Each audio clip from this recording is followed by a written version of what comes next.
பேசுவதில்லை, அடபக்தியும் குறைவதும் இல்லை. காதலி பேசவும் இல்லை, என் காதல் குறைவதும் இல்லை.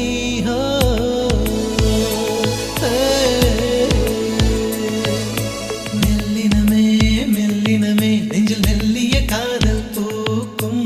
என் காதல் ஒன்றே மிக உயர்ந்ததடி, அதை வானம் அண்ணாந்து பார்க்கும். நான் தூர தெரியும் வானம், நீ துப்பட்டாவில் இழுத்தாய். என் 25 வயதை ஒரு நொடிக்குள் எப்படி அடைத்தாய்?